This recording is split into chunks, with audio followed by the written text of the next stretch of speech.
Okay, so we are now streaming live, and for everybody who might be watching live right now, we're waiting for Commissioner David Mills to appear, and then we're also going to start a recording when that happens before we get started.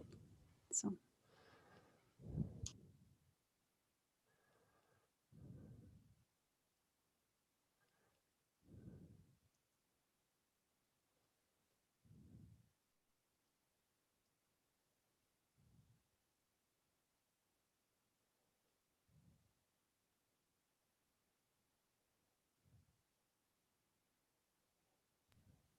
He says he's connecting now. Good.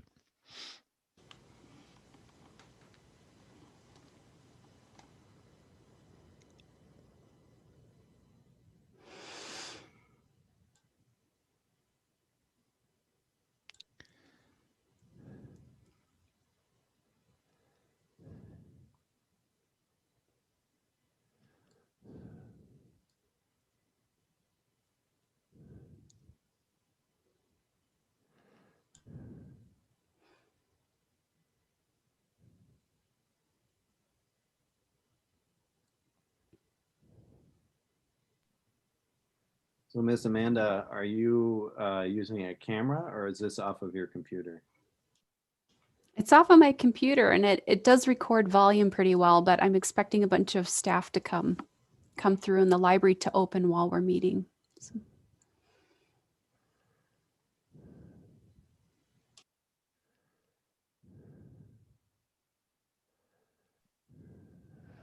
I guess that satellite system ain't so great. I mean, I'm all for it and everything, but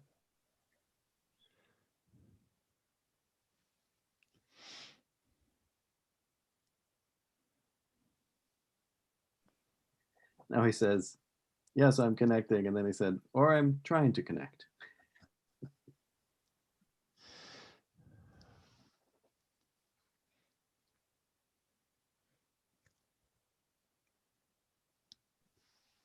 He says it's not the satellites, it's him. He can hear you thinking.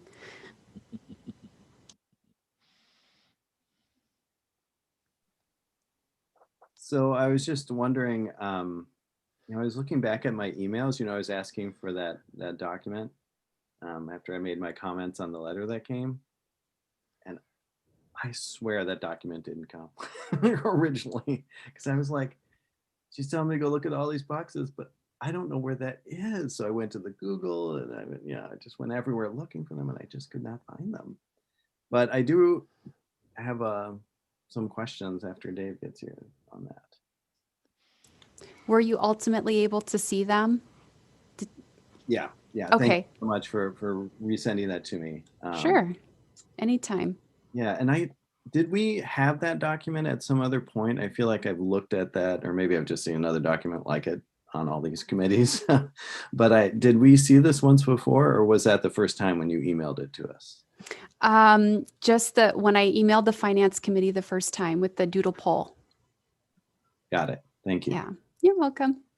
You might have seen, maybe you saw last year's in your Google Drive or something. That's probably it, because I did go through that.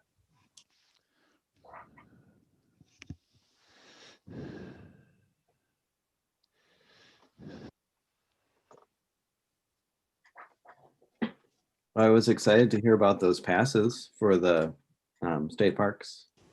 Yeah, me too. Staff are pretty excited, and they were only going to give us one, but it turned out that they had some to redistribute, and now we're going to get two. It's just super cool. That's We're great. still waiting for the details on how they'll work, but they start in June and they'll last a year. Wow, that's great. That's awesome. And did they they've done this before though, right? Because the library system has. Is that true? Or is this all new? I thought that the state parks passes were new, but when I lived in the Twin Cities, they had passes like this for museums and different things like Toledo, or not Toledo, but zoos. Yep, that must be what I'm thinking of because I remember that now.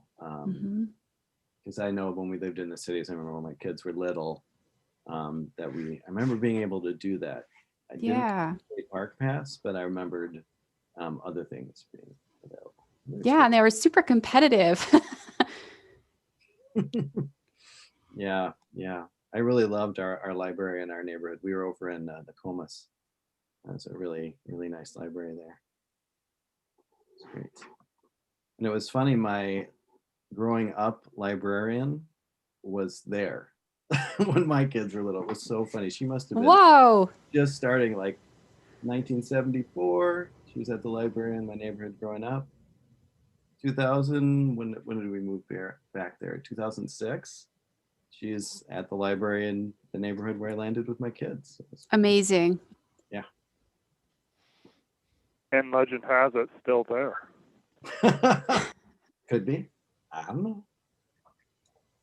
Welcome, There's Commissioner. something mystical about librarians, you know. Kind of like Miss Frizzle. What's that?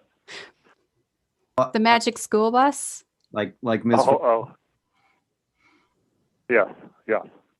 Good morning. Sorry, my internet's still out, so I'm on the phone, but I'm still trying. Sorry for the delay. I counted on the internet, and it failed me. Sob. So it's not on your end. It's the satellites. Well, my end with the satellite. Yeah, exactly. Okay. It's not because of the Zoom link or anything like that. It's just my connection. Got it. So I will begin recording whenever you guys are ready to start the meeting, David. Oh, I didn't know it was recorded.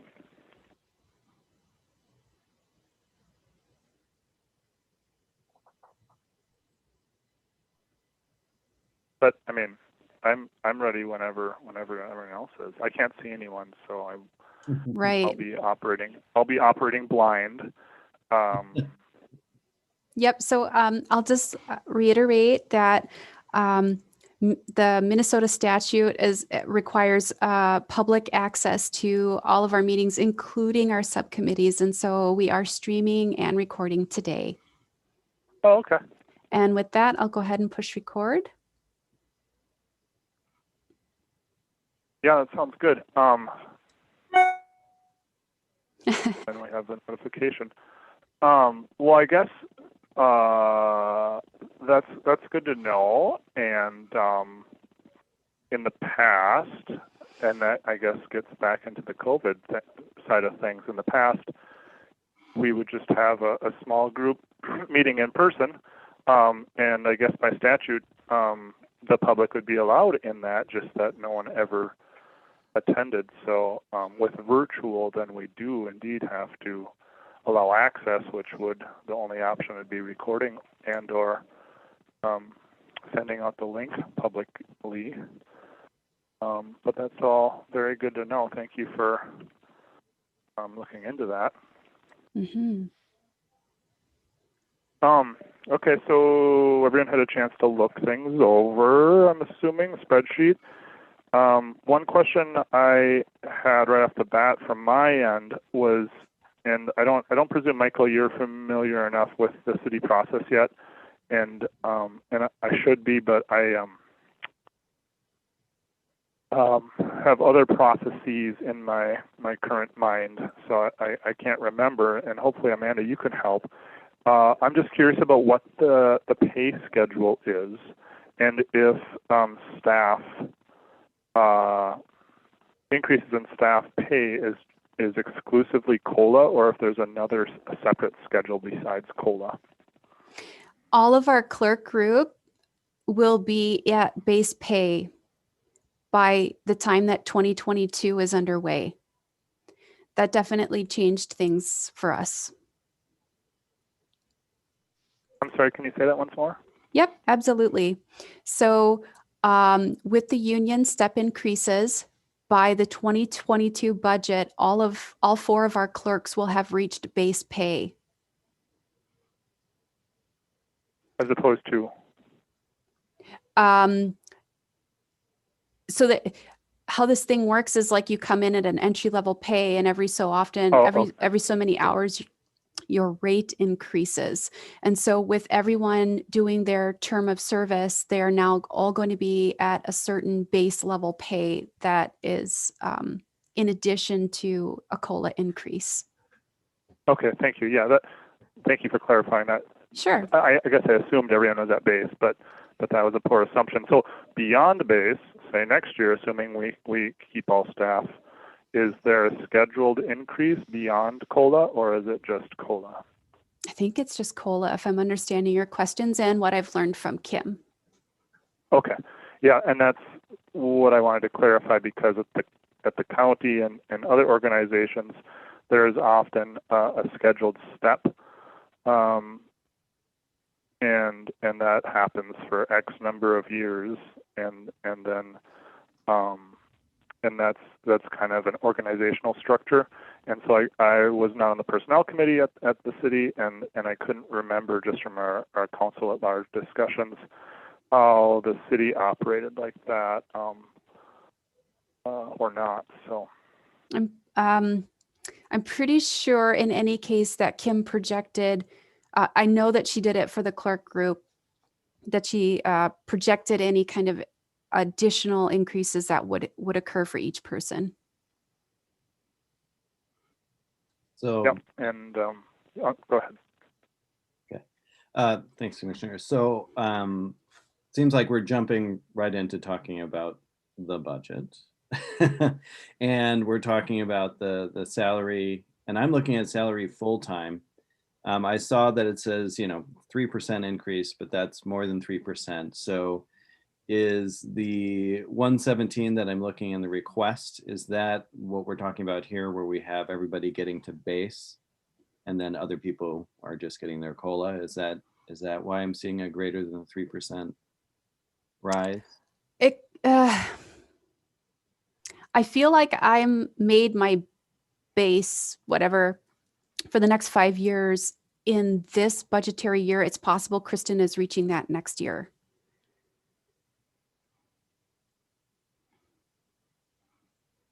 Oops, you're muted. Classic. Oh my God. So then, so there are just 2 full-timers then? Is that what I'm Yep. to understand? Okay. Not just, like, we're super excited about this, right? Oh, Oh my gosh, 2 Yeah, that's full-time new. people. yeah, no, Can you believe it? no, it's great. It's great.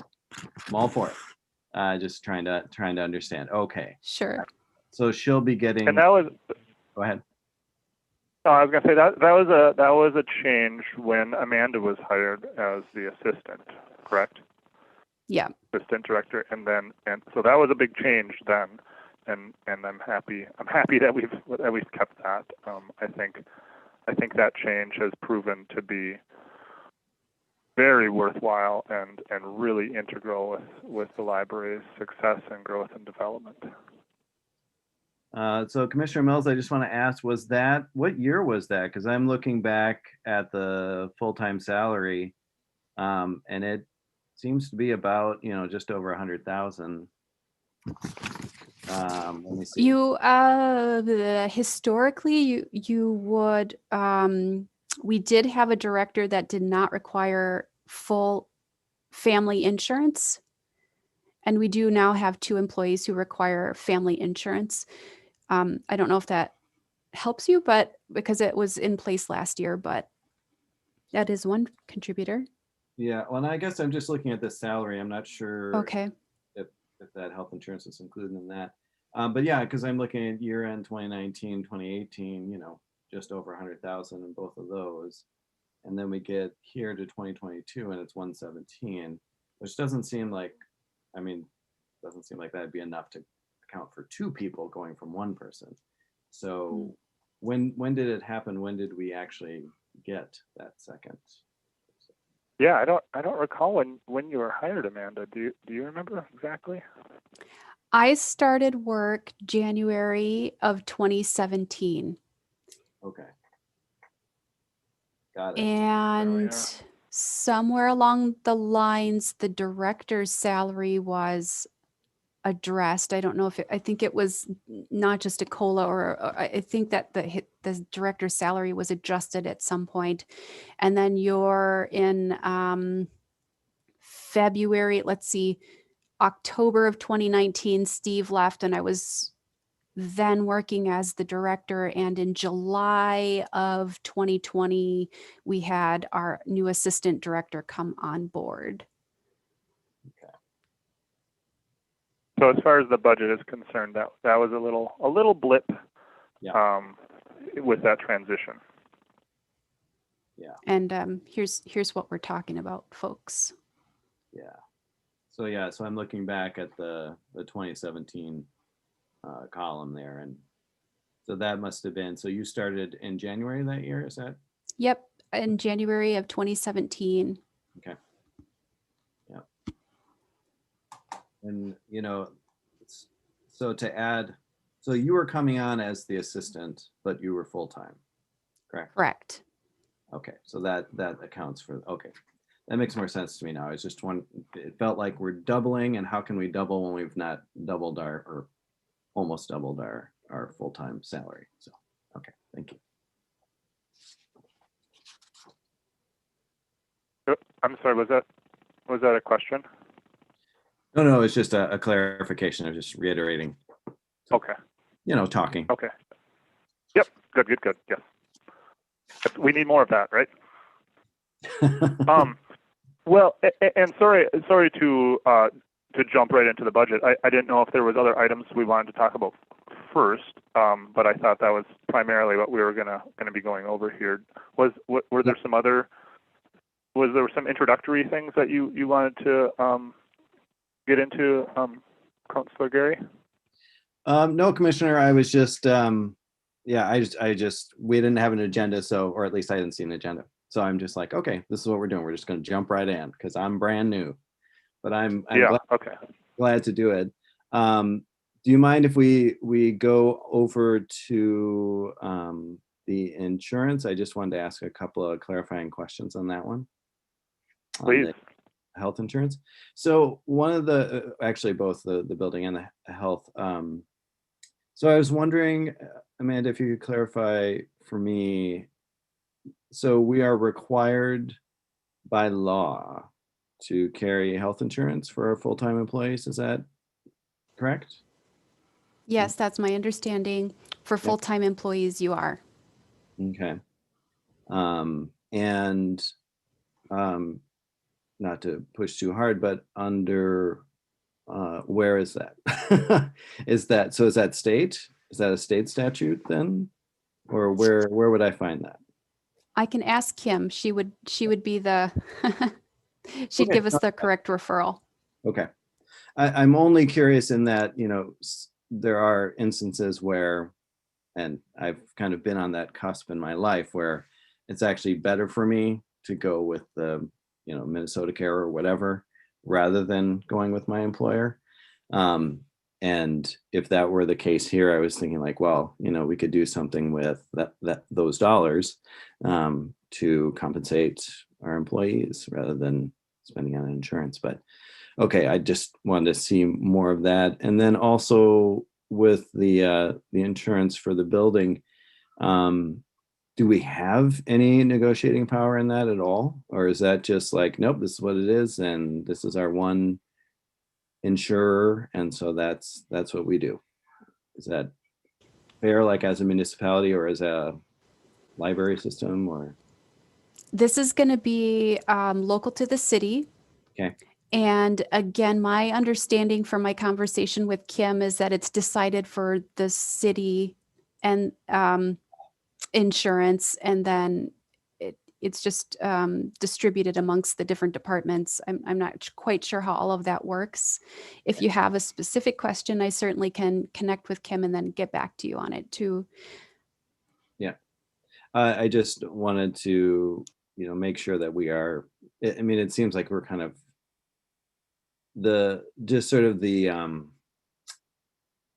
what you sent me in terms of what the insurer was saying kind of felt a little bit like, but we live here. I mean, I get it, but any, like an actuary could probably come up with a, pretty good estimate of the chances of us, or that building, for instance, being, damaged in some way. It just feels like we're kind of being caught in a way. And I would just want to make sure that we're getting our best deal. But again, I guess that's my responsibility as a city councilor to make sure that that's happening. So I can follow up on that one. I just didn't know how that worked. Like if the library negotiates on its own, or like you just pointed out, it's through the city. So I'll follow up with Kim, I guess, as a first step and see what we can do. Okay. Yeah, and knowing that the League of Minnesota Cities is on it, I'm guessing there's not a whole lot we can do, because they're municipalities across the state, as I'm sure across the nation, are faced with this, and there's been similar adjustments to health insurance in the not too distant past, Okay. where everyone and with health insurance, it's a different mechanism, and it's a different pool, but there's been similar shock waves that everyone's just had to eat, and it makes it very difficult if say, for instance, we're trying to keep the increases below 5%. It really ties our hands when we need to compensate employees fairly, and then also pay the bills. It's kind of puts us in a tight spot. So Yeah. Appreciate you looking into it as best you can. Yeah, and I'm glad to hear that. I remembered once you were talking about the League of Minnesota Cities. Yeah, that's right. They are working on that, and I mean, that's such a stark increase, though. It seemed to me. I mean, that's quite a big jump there. Yeah, absolutely. It's not all that different, though, if you look at the year-end 2020, year-end 2019. It's big. It's just not what we had approved. I mean, it's stark compared to the 2021 approved, but the 2020 actual, the 2019 actual, it's still significant for sure. But then if you look at, oh, am I looking at the wrong line? I am. I tracked all my statements. 2020 actual. It's Yeah, just, you mean 2020 year end? Yeah. Yep. Well, I see what you're saying. No, I guess you're right. I guess I was obviously looking at the 2021 to the 2022, but yeah, right. looking back at that makes more sense. Yep. Okay. And Fair enough. yeah, I mean, we could get down into a rabbit hole here, but it would be I'd be very interested to do a side-by-side comparison of our rates and municipal rates are on the state compared to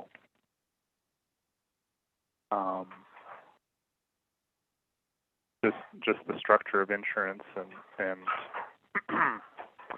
CEO salaries, for instance.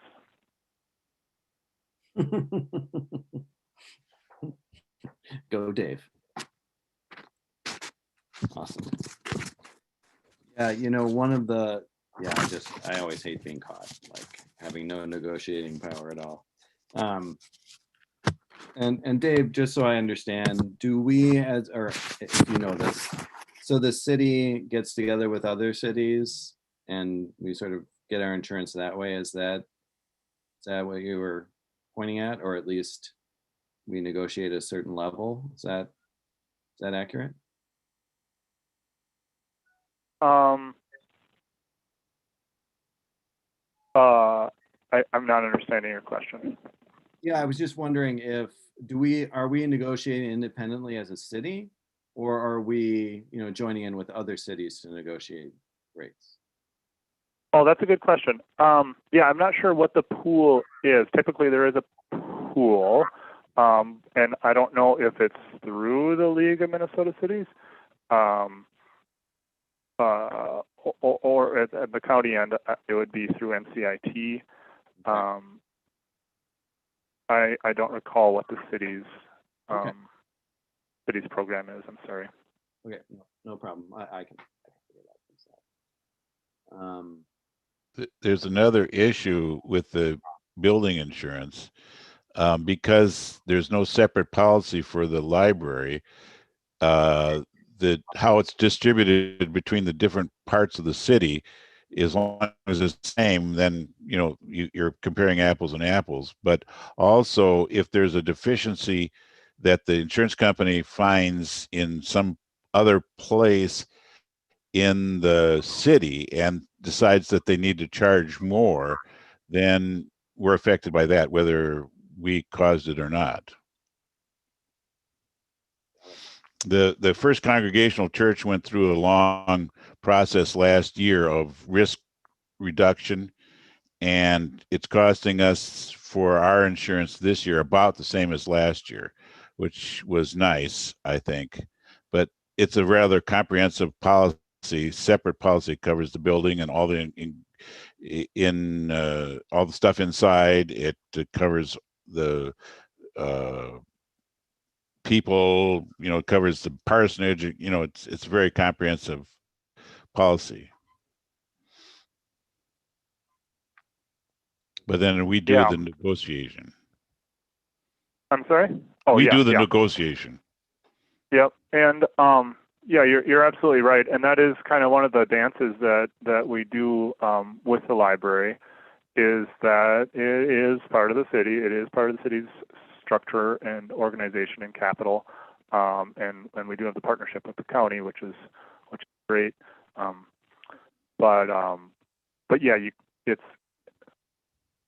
pretty difficult to separate it as it is not a separate entity. It is part of the city. So with insurance, you do look at all of the city's liabilities. But if we wanted to be super gung-ho, we could. Mike won't like this, I don't think.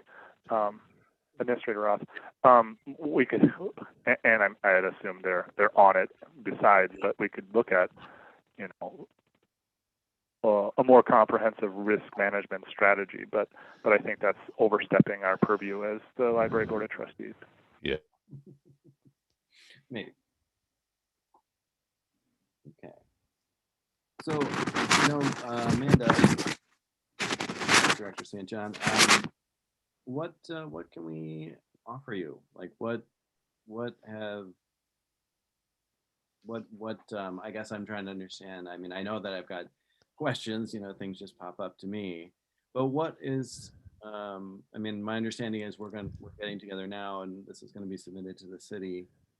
Are there elements in here that are like on fire for you and you would like us to address, or have you like pointed out the ones that you feel are needed? The library board is responsible for setting our priorities and our service levels. So I suppose in terms of like a couple of things that I could point out from last year. Last year, we did reduce the book budget some, about $1,500. And we also reduced our travel and school fund by $1,000. And we did that to ensure that our budget was reasonable, under the 5% mark, when we submitted it for 2021. So we've already cut the budget there last year, and we now have this increase that's mostly out of our hands. And so I guess my feedback is, as the director, I need your guidance on what service levels should be, and whether you need us to take a look at reducing the proposed amount. Like, do you have direction for me on goals for the kind of budget you want to be able to propose. And then I would take that information, come up with a new solution, and then that would be presented to the board in a couple of weeks for discussion so that we have full board weighing in on what the budget should look like. And then that would give us one more month to talk about where we're trying to go with it. So I can show you the projections, but I need your direction on service goals. Got it. Could you comment, Amanda, on, and I mean, boy, last year was a goofy year, right? So maybe this is not a fair question. I'm going to say it's not a fair question, but I'm still going to ask it. Could you comment on any impacts that you perceived? And I'm not asking you to give evidence by any means, but just impacts that you perceived on the cuts to the travel and school, and then the book budget as well. In 2020 and in 2021, most group anythings went virtual. So it really was an intelligent choice, I think, a fair choice for us to reduce the traveling and expense budget. And we've still been able to accomplish our training goals. So the training budget, the traveling budget did increase some years back because once upon a time, Arrowhead Library System did reimburse libraries for their trips to Arrowhead to attend meetings there that are a part of our agreement with them, that we would attend so many meetings in a year. And our library does have really good attendance at those meetings. And then that budget, the Arrowhead Library System realized that they were not allowed to spend monies that way and had to take away the mileage. How this will affect us long term is I think that Arrowhead Library System will remain committed to offering virtual joining. I don't know how you want to say that. You'll be able to come in person or to attend virtually. I'd like to still see us attend in person from time to time, but I don't think we'll have to do it at the level that we used to. Conferences can be very expensive if you have two directors that are going and spending the night and it's a 3-day conference. But again, right now we're doing, they're virtual. So in terms of trends for that field, that's what I would have to say there. In terms of the book budget being cut, we've been closed a lot. And so people haven't come in and seen the impact, visually seen or experienced the impact to the new book display. But staff do notice. So for example, if we were to continue to decrease the book budget, we would also be looking at decreasing the amount of hours we would need a cataloger. It also impacts, for example, workflow, like our library clerks then process these materials. And so that's part of their work that they're doing. So I think that's about what I could say is that it's very noticeable when you cut the book budget. It impacts workflow, the amount of labor that's needed to make the library function very well. And it's also an impact to the customer, but it's been minimal because of the strangeness of our times. Thank you. That helps a lot. My perception of this year is it will still be significant, if not majority, virtual trainings and education. I think that will probably go through the year. And then who knows? But you know, it's more of a standard as well, so it might be a viable option going forward. So I think there will be costs to attend, and probably as time goes on, those costs will be more significant because people will realize we need to charge something for these professional services and educations. As far as the book budget's concerned, I hear what you're saying. I not pushing hard by any means. It's a feeler of just inquiring about periodicals, magazines, if the use of those is going to be impacted with just restrictions on library. If we want to somehow single those out, or address that separately, or what are your thoughts or impressions there? So we'll talk about the collection a little bit. It's hard to measure use on this collection because much of the use happens when people come in and sit in a chair and enjoy it. Right.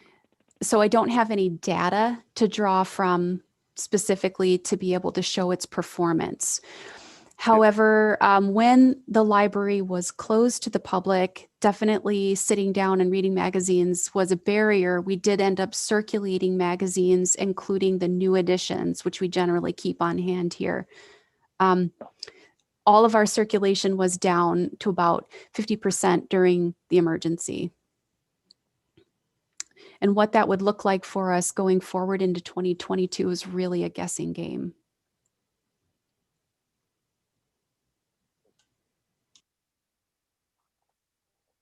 And one other thing I'd like to kind of bring up for us to discuss is the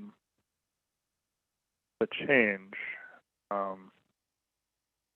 our books and periodicals in the budget. If we look at 2017 at about $3,000, look at 2018 at about $11,000, 19 at $22,000, 20 to $8,000. Drop it down last year to $25,000. I believe the strategy there was to really build up that and really strengthen that. I think we've done a really good job, and I want to support that. Before 2017, there were other funds. Well, probably, or maybe not. On 2017, there are other funds used for that as well. I could speak to that a little. Please. Yeah, I was going to say, I want to be very careful about that. But so we should talk about it. When the library board of 2015, 2016 got together and decided it was imperative to have an assistant director, they needed to request a 21% increase on the library's budget. And in order to show their strategy or to provide a strategy for this for the library to do their part in accommodating and offsetting the cost of bringing on this new employee, they offset the book budget, not from the operational fund, but from the 215. So it was a multi-year strategy to help offset the cost of bringing on that new employee. But ultimately, the goal was to restore the book budget. Yeah. okay. Versus using the 215, right? Right. Okay. And did we realize that restoration in 20?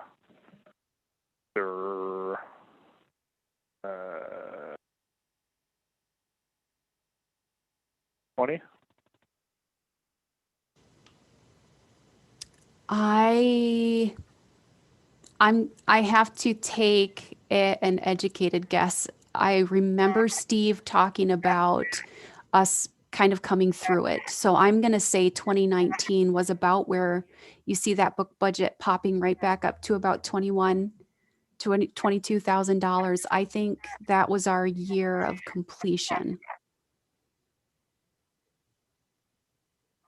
It began before 2017. I think it started actually in 2015. Yeah, in anticipation, right?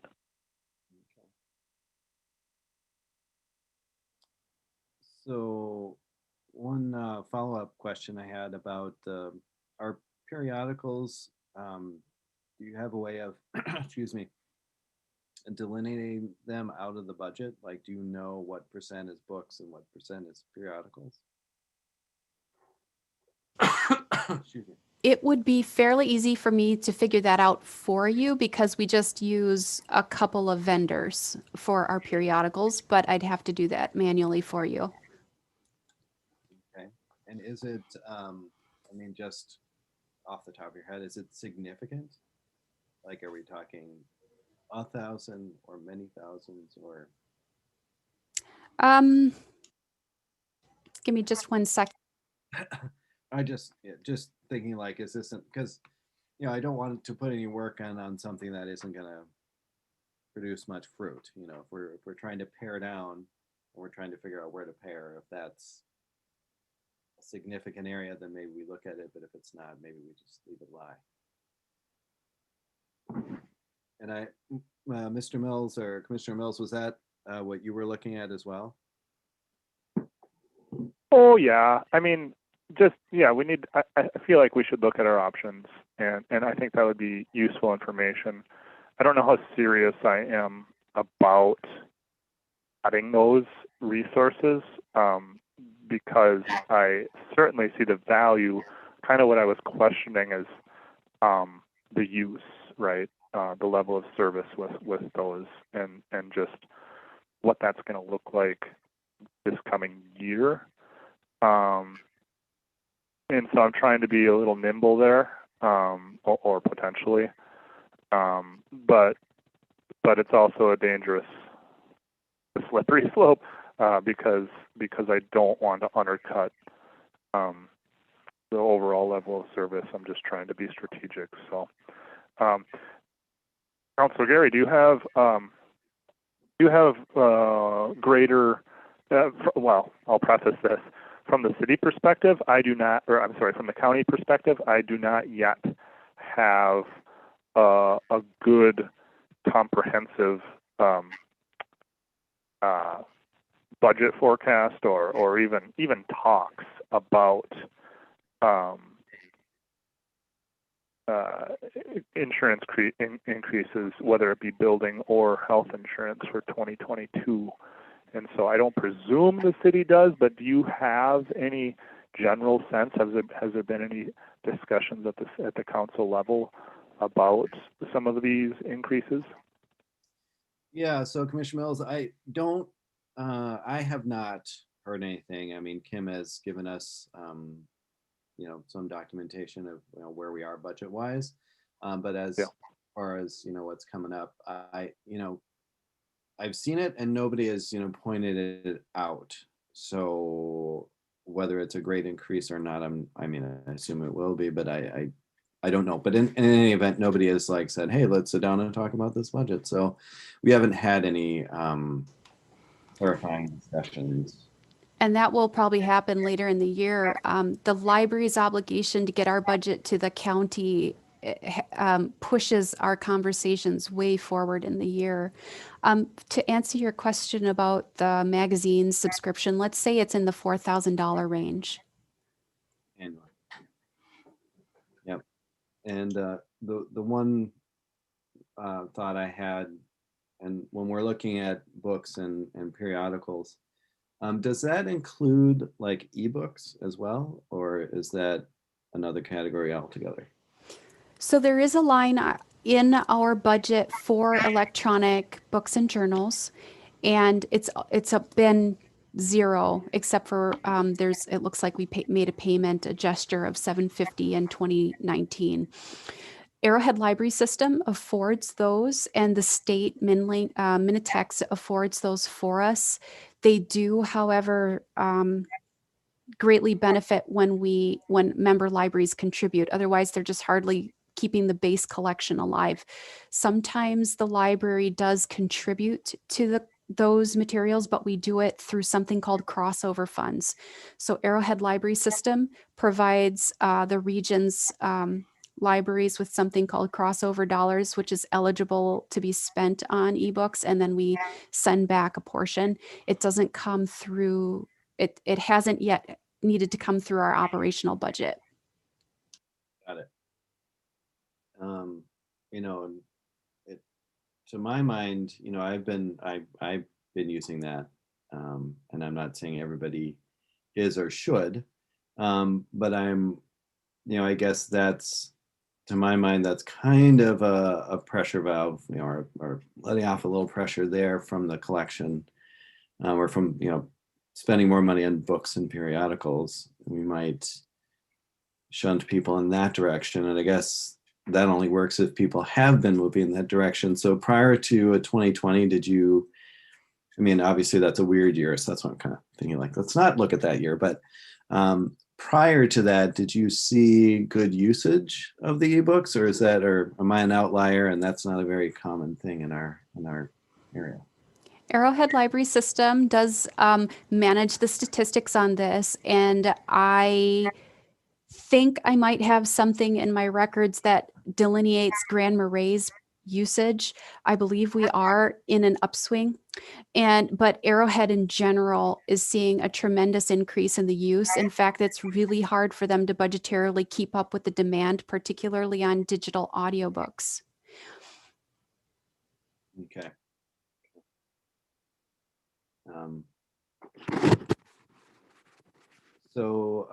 And then do we have, or are there any like digital subscriptions to journals? You know, I guess, and when we say journals, we mean newspapers and magazines, right? That's what we're talking about. Great. So, and do we have any digital ones that we're doing right now? I mean, I haven't looked, so I don't know, but do we? Arrowhead Library System currently subscribes to something, oh shoot, I just blanked on the name, RB Digital, which just merged into Overdrive. And then they're in the midst of negotiating contracts there because the increase on those materials was exceptional as well. Mm-hmm. So I don't know, I guess what I'm telling you is, yes, through Arrowhead Library System, we do have a digital magazine collection available to everyone. And then I'm not sure what the longevity of that collection will be. It depends on the vendor's ability to willingness to negotiate with Arrowhead. Okay. All right. And one number that I did not calculate, but maybe it's out there, is the, so is it, when we're looking at the, you know, if I understand correctly, we are trying to knock out about a couple of percentage points here in terms of the budget, getting it to that 5%. Is that accurate all around? Well, not necessarily. What that does is streamlines the process for the county. The county must say yes to this budget if it was below 5%. Mm-hmm. The county still can say yes to a 6.7% increase. It's just that there'll need to be more discussion about it, and as Amanda pointed out, a lot of these costs, the bulk of these costs, are out of our hands. And so the question we're facing is, do we want to decrease our level of service to accommodate for the costs that are happening because of things out of our hands, or do we want to maintain our level of service? Do we want to increase our level of service? Do we want to change, our level of service? Do we want to shift things more towards the digital? If the demand is there, but ultimately that's what we're trying to achieve, is meeting the demands of our customers. And so it's really helpful to have these discussions and to kind of parse it out, I think, as far as the periodicals are concerned, or the electronic journals. And that's kind of where I was going to with the question about where the city was at, is because there could very well be a harder discussion at the city council level than at the county board level at this point in time. I just don't know what other challenges the city is facing and where the tone of the conversation is. Yeah. Yeah. But and so here's a tangent, if I may, but along the lines of just those levels of service. Amanda, could you speak to the customers' use and demand of like the hard copies of audiovisual DVDs? I know there are some community members who are there practically religiously combing the DVD section, but my impression is we're moving more to the streaming side of things, and so the physical DVDs are becoming less prominent in our culture. Cook County is really interesting because there are quite a few people who prefer to be off-grid. And in terms of the likelihood that we would actually get a streaming service for videos is low, at least from Arrowhead Library Systems perspective, because of needing so much Wi-Fi access throughout the county. So, Cook County is performing really well for access to broadband, but across the county, which is a better reflection of all of their, excuse me for just a minute here, all of their users, then they're disinclined to move in that direction. What I'm doing real quickly is just trying to grab, and I know it's in this folder, I'm just not seeing it. The library annual report would be our very best resource for showing from year to year what the trend would be from DVDs, audiovisual materials. And I am a very good record keeper, but of course today, not so much. So let me... I have cell service. I just don't have my my satellite, so I can try to... Here we go. 2020. So if I can find now collections. Okay, so our service area was 1,410 people within the city limits last year. It's growing just a little, 1,428 this year. There's a second, library visits. Library visits in 2019 was 66,041, and in 2020, 9,084. Again, the library building was closed, so that might be recorded elsewhere. How many people came to our contactless visits were 12,741. So you're looking at 20,000, and we didn't have our programming, which is a huge draw. And just a second on so electronic content. In 2019, there's something called information retrieval of electronic resources. So Michael, this would be like a journal as opposed to an ebook. And we went from 893 in 2019 to 1,338 in 2020. With our digital content, like Overdrive's collection of ebooks and e-audios, in 2019, we were at 13,505 circulations or materials borrowed to 15,000. And if we compare that then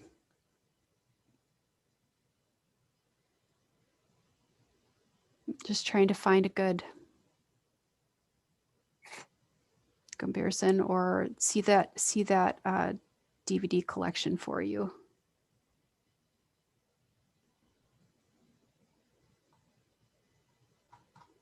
Hmm.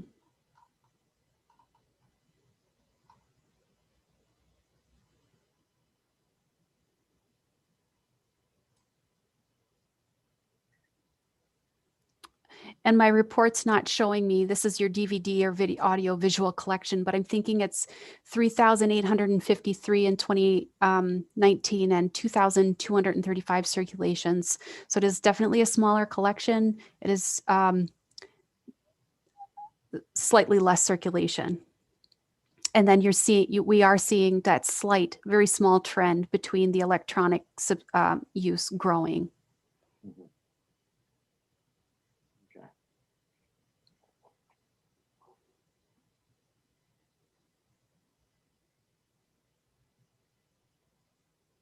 I could visually share that if you want. I'm staring at it on my own screen. Yeah, not necessarily, so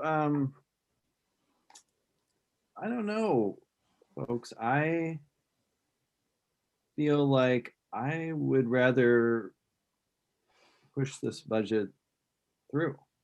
I think that I'm not inclined to reduce what we do, what the library does.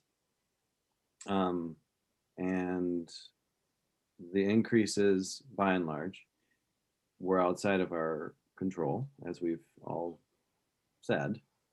So I feel like we just push this budget forward and, bring it to the city and bring it to the county. And, again, once we get to that point, we can have further discussion, but I think it's a fair budget, I guess. And if we bring it forward, say, here we are, here's what's happened, nobody's going to be surprised at it. They may push back on it, but then we can have the discussion at that point. I feel like at this point, I would rather say like, no, this is it, and this is fair, and go from there. And then, I mean, Commissioner Mills, I don't know if that's done, but that would make sense to me because I'm not looking at this thinking like, well, here's this largesse that we've got going on, like we're spending $1 million on something we shouldn't. So I'm not seeing an area where I feel like we necessarily should cut. Can we? Yes. Should we? I'm not so sure. So Mr. Mills or Commissioner Mills, do you have any comments on that? Yeah, I generally agree. In my ideal world, we would be increasing our level of service. Right on. And when we're faced with these costs that are out of our hands, it makes it very difficult for us to do that. And so,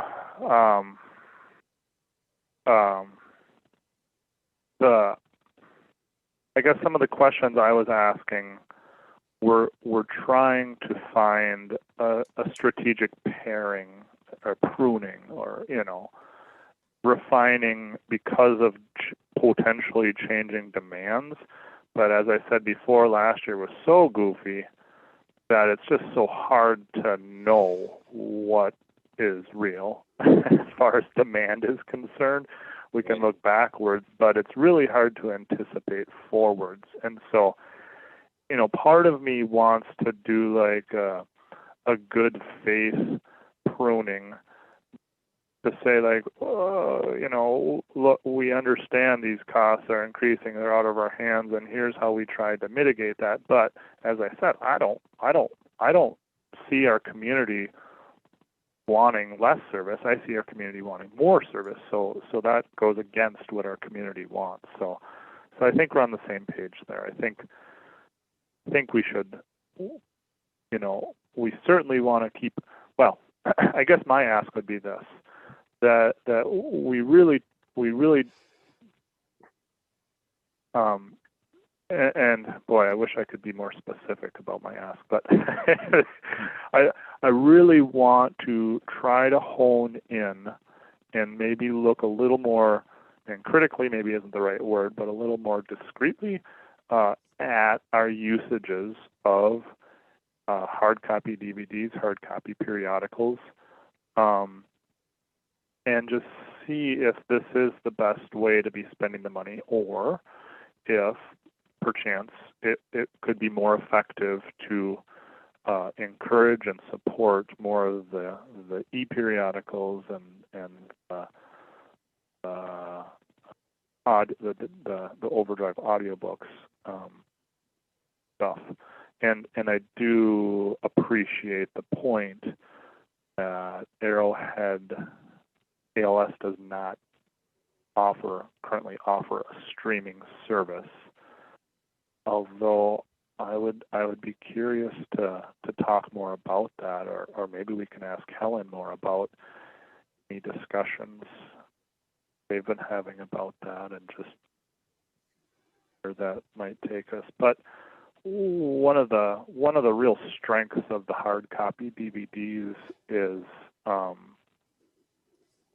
you can get some really diverse selections versus a lot of the streaming services.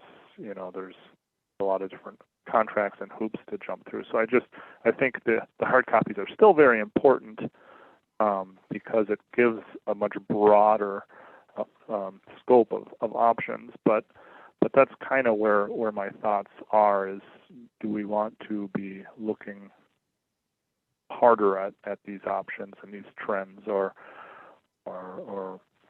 do we just keep our ears sharp to the community's desires there? But there was a lot of rambling there. But yes, Councilor Gary, I feel similarly that we should not be decreasing our level of service.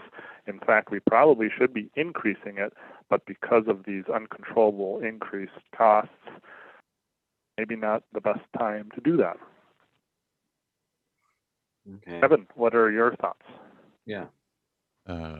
Well, I agree that we should push this budget forward. I don't see where it makes any sense to do any cutting, because everything that we could cut would affect service. And I think that the service is very important. I haven't been in the library itself since 2019, but when I was there, it was just packed with people reading and looking at magazines and newspapers. And I pulled a book on the War of 1862 in Minnesota and spent my afternoon reading that there. So my granddaughters have benefited by the service, stop action movies and things like that. So I don't see any reason, any purpose in cutting it. Really, just minimal service, keeping the same service is probably all we can do, I think. Yeah. Great. Thanks. And the following year, we're not talking about that right now, but I just hope to, programming is really where we were trying to bolster and strengthen, because there was such a demand and such success with that, and it's such a great community building tool that we are hoping to do more of that. But I think this coming year, this coming season is again going to be a little wonky. Definitely not like last year, but still, there's plenty of wonkiness out there. Urgency still stands. It's just in a different phase right now, and I guess the governor is going to be announcing something here. Yeah, he was supposed to get back to me on, what time is it? So I guess, Commissioner Mills and Kevin, it does seem like we've identified an area that we could possibly come back to. And Commissioner Mills, I take your point about, probably electronic books and streaming services and whatnot are the future. And I do feel like that technology is going to get better and easier, and the people that like to use it and want to use it will become greater in number. So, I feel like that is an area that we can look at. Again, as Director St. John pointed out, it's free now. It probably won't be, but it's free for the moment, or not entirely free. They ask for contribution or whatever, but I feel like that's an area that we can look at. But I would much prefer to, and this would just be my recommendation, that we go ahead and push this budget through and defend it and see what we can do, and know that well, if we get our pushback, which we will, we can do something at that point. But I think for the moment, I feel like this is fair. I'm not sure that I think that we need to cut anything yet. That I'm not looking at this and seeing anything on fire. And I would feel fine, bringing this to the council. So I don't know. I guess that's where I'm at. I think when I think about library statistics in terms, like how many people are visiting, what's the library being used for, how many books are circulating, excuse me. The library took a very adamantly cautious approach during the pandemic, and we trained our community to trust in our desire to not become a hub of spread of COVID-19. So I do think in many regards, they're following our lead. And we also do serve quite a large high-risk demographic of our community. So I would feel much better making sure that we had service levels available for everyone to start coming back in as the vaccination becomes widespread. And hopefully, I would hope that we're moving forward in a healthier sort of 2022 landscape. But I also think if we are able to install the poetry sidewalk and the new water fountain, the bottle refill station, I think we're going to have some very interesting, beautiful things happening visually that's going to draw people back in as well. So I want to be ready for them. Yep.